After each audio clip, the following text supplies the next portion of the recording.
If you're new to the Leopold and Loeb story, here it is in a nutshell. In 1924, these two wealthy and brilliant Chicago teens, age 18 and 19, kill this 14-year-old boy in their neighborhood, Bobby Franks. They do it for the thrill of getting away with it. But it is not a perfect crime. They're caught quickly, and the trial is a national sensation. They're convicted but saved from hanging by celebrated attorney Clarence Darrow. That story has been told many times in many ways, but there is one mystery that has nagged at me for years. When Nathan Leopold left his Kenwood home and went to prison, he left behind a vast collection of dead and stuffed bird specimens. We know about the birds because when police searched Leopold's home, reporters came along, and much was made about the young man's bird collection. Some reported hundreds of birds, some 1,500, many of which he is said to have shot and collected himself. So what happened to that collection? Joel Greenberg is an author and naturalist who has written about Nathan Leopold's love of birds. Nathan Leopold had been interested in birds all his life, was a very, very serious student of birds. He wrote papers that were published in the premier ornithological journal in the country. His teenage study of a rare warbler was an important breakthrough and featured in this short film. That's Leopold on the left. Why would somebody have wanted to collect so many bird specimens back then? Well, back then, that was a common practice. Cameras didn't allow you to take photos readily. To document birds, you pretty much needed to collect them. I begin my search at Northwestern University, which has an extensive Leopold and Loeb archive. They say they have some letters related to the bird collection. Okay, there we go.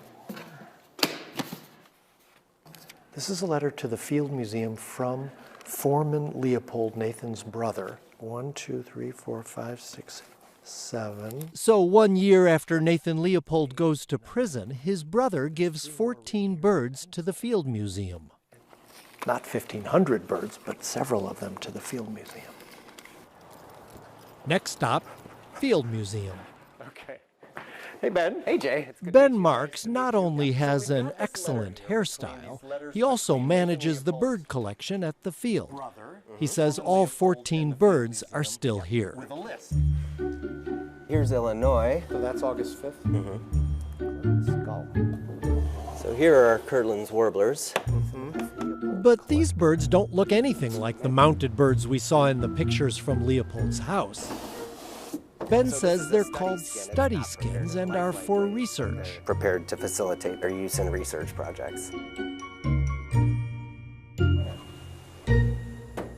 So that accounts for about 14 of them, but there were more than 1,000. What happened to the rest of them? On September 13, 1924, just days after Leopold and Loeb are sentenced to life in prison, this tiny item appeared in the Tribune. The ornithological collection of Nathan Leopold Jr. has been donated to the Elgin Audubon Society. Elgin.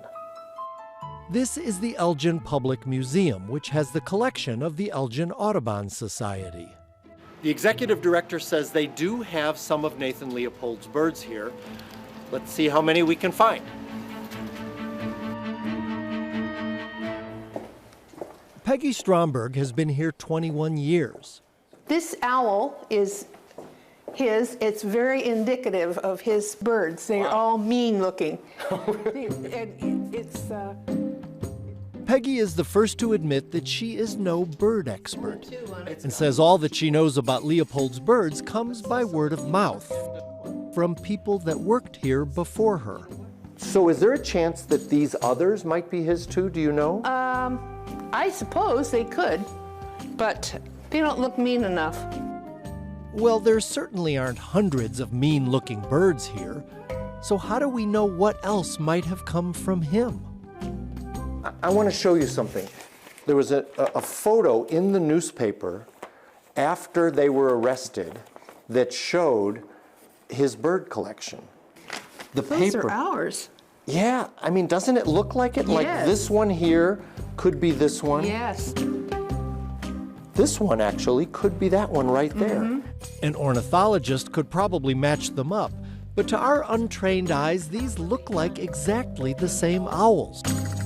I think most of these are his. What makes you think that? Looking at your picture. I'm feeling pretty confident that many, maybe even most, of the birds on display here came from Nathan Leopold. But that's still only a few dozen.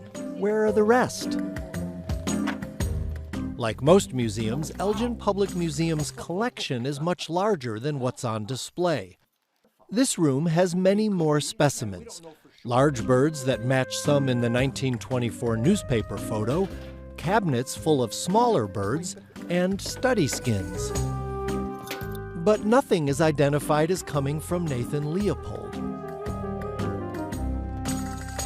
Now, museums are usually very good at keeping records of their collections. So how did they lose track of Nathan Leopold's birds? Reference desk. Hi, I wonder if you can help me. I'm doing some research. With a little help from the Elgin Public Library, it becomes clear what happened. They send me articles from the Elgin Courier.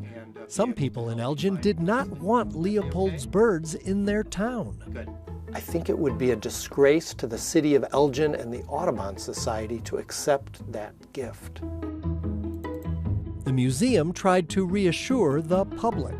The collection will be lost among the other collections that are in the building. No name or mark of identity will be on any of the specimens.